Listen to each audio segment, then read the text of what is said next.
He was a very good mediator, ভালো মধ্যস্থতাকারী ছিলেন। স্ত্রীদের মধ্যেও ঝগড়া লাগতো, বিশ্বনবীর স্ত্রীদের মধ্যেও খুনসুটি হতো, ঝগড়া মারামারি।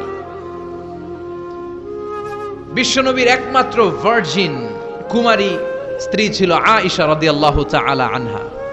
ওনার বাড়িতে বিশ্বনবীর আরেক স্ত্রী, খুব সম্ভবত হাফসা বা সফিয়া, কোন বর্ণনা এসেছে পায়েস, কোথাও এসেছে ঝোলওয়ালা তরকারি হাদিয়া নিয়ে আসছে, যে এটা আপনারা দিলাম। মা আয়েশা তরকারি দেখে রেগে গেলেন, আমার ঘরে তরকারি দিছো কেন, আমি রাঁধতে পারি না? আমি নিজ হাতে রান্না করে বিশ্বনবীরে খাওয়াবো। রেগে মেগে তরকারির ঝোল নিয়ে সফিয়ার বা হাফসার গালের মধ্যে মেখে দিয়েছে। হাফসা যে বিশ্বনবীর কাছে বলি, ইয়া রাসূলুল্লাহ, কুমারী বউ তো আদর করছেন বেশি, লাই দিয়া কই তুলছেন দেখেন।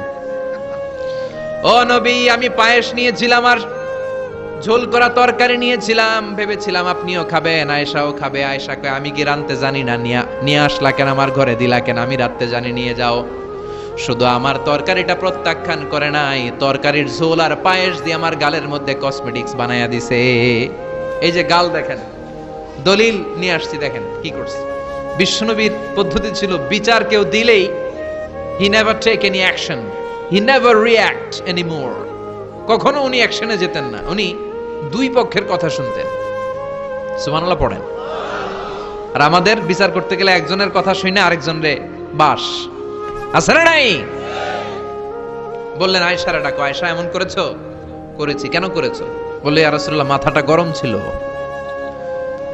নিজেকে সামলাতে পারিনি গো নবী, সামলাতে পারিনি, আমি ভুল করেছি, আমি স্বীকার করলাম, মাফ করে দেন। বিশ্বনবী বললেন, এবার ঠিক আছে, দুজনের কথা আমি শুনেছি, এবার আমার জাজমেন্ট হচ্ছে কিসাস, মানে যেমন করেছো তেমন, গুতা মারলে গুতা, ঘুষি মারলে ঘুষি, আঘাত করলে আঘাত, ঠিক কিনা?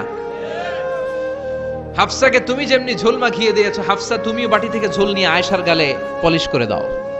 হাফসাও সুযোগ পাইয়া ঝোল নিয়ে মাইখা দিছে। এবার দুইজনের গালে কসমেটিক্স। বিশ্বনবী মুচকি হাসলেন, আরশের উপর থেকে খুশি হয়ে গেল কে? এটা হচ্ছে বিশ্বনবীর বিচার করার বুদ্ধিমত্তা। হি ওয়াজ এ ভেরি গুড মিডিয়েটর।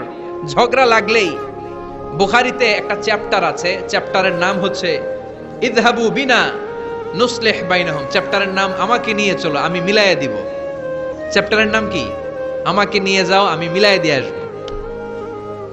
কত জায়গায় যে বিশ্বনবী যে মিলাইয়া দিয়ে আসতেন। মক্কা থেকে তিনি যখন মদিনায় এসেছেন, মদিনার দুইটা গোত্র ছিল, আউস আর খাজরাজ। এদের এই দুই গোত্রের মধ্যে 100 বছরের মারামারি, 120 বছরের যুদ্ধ, কেউ থামাতে পারে না। থামাতে পারবে কি করে? বাবা যখন মারা যায়, ছেলেরা বলতো, আমারে মারছিল, তোরাও মারবি।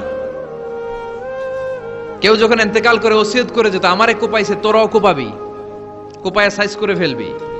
তো সবাই সবার রাগ আর ঝাল মেটানোর জন্য এরকম ছেলে মেয়েদেরকে ওসিয়ত করে যেত যে এই যুদ্ধ যেন বন্ধ না হয়, আমার প্রতিশোধ তুই নিবি বাবা। এরকম ডাকাত কিছু লোক আছে না নাই? দাউ দাউ করে আগুন শুধু জ্বালাতে চায়। 120 বছরের যুদ্ধ কেউ থামাতে পারে না। বিশ্বনবী মক্কা থেকে মদিনায় হিজরত করলেন। মদিনায় যে উভয় পক্ষের নিয়ে বসলেন, উভয় পক্ষের সব কথা শুনলেন। এরপরে কথা শোনার পরে মাত্র 7 দিনের ব্যবধানে বিশ্বনবী 120 বছরের যুদ্ধ মিটায়ে দিলেন। এতদিন পর্যন্ত নিয়ম ছিল, আউসের কেউ খাজরাজের কোনো মেয়ে বিয়ে করে না, খাজরাজের কোনো ছেলে আউস থেকে মেয়ে নেয় না। ওদের আনন্দ ওদের মতো, এদের আনন্দ এদের মতো। এই মিলিয়ে দেওয়ার পর থেকে আউস আর খাজরাজের মধ্যে বিয়ে করানোর ধুম পড়ে গেল।